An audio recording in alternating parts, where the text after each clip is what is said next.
আওয়ামী লীগ সাধারণ সম্পাদক ওবায়দুল কাদেরের ঘুমের মধ্যেও তারেক বিএনপি তারেক করতে থাকেন বলে মন্তব্য করেছেন বিএনপি চেয়ারপারসনের উপদেষ্টা ও ঢাকা মহানগর দক্ষিণ বিএনপির আহ্বায়ক আব্দুস সালাম। শনিবার জাতীয় প্রেস ক্লাবের সামনে জিয়া প্রজন্ম দল আয়োজিত অবস্থান কর্মসূচিতে প্রধান অতিথির বক্তব্যে এসব কথা বলেন বিএনপির এই নেতা। ওবায়দুল কাদেরের কঠোর সমালোচনা করে আব্দুস সালাম বলেন, ওবায়দুল কাদের আওয়ামী লীগের সাধারণ সম্পাদক নয়, তিনি বিএনপি বিষয়ক সম্পাদকের পদ পেয়েছেন। তারেক আর বিএনপি আতঙ্কে তার ঘুমও ভেঙে যায়। বিএনপির মতো গণতন্ত্র নেই বলেই ৭৩ জনকে বহিষ্কার করেছে। কাদেরের এমন বক্তব্যের নিন্দা জানিয়ে তিনি বলেন, বিএনপিকে নিয়ে এমন বক্তব্য দিচ্ছেন, না দিয়ে আগে নিজের দলটার কথা বলেন। হুমকি ধামকি দেওয়ার পরও নেতাকর্মীদের নিয়ন্ত্রণ করতে পারেননি। তাদের দলে গণতন্ত্র নেই। ওবায়দুল কাদেরকে উদ্দেশ্য করে আব্দুস সালাম বলেন, আপনারা নির্বাচনে আসার কথা বলেন, বিএনপি নির্বাচনে গিয়ে কি করবে?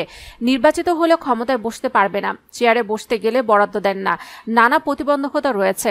আপনারা তো জাতীয় নির্বাচন খেয়ে ফেলেছেন, স্থানীয় নির্বাচন দিয়ে কি করবেন? আগে নির্বাচন হবে নির্দলীয় নিরপেক্ষ সরকারের অধীনে, সে নির্বাচনে অংশ নেবে বিএনপি ও জনগণ। বিএনপি নির্বাচনে ভয় পায় না জানিয়ে তিনি আরও বলেন, নিরপেক্ষ একটা সরকার আসুক, প্রধানমন্ত্রীকে গদি থেকে নামান, এরপর রাস্তায় এসে দেখেন একজন রিকশাওয়ালা ভোট দেয় কিনা।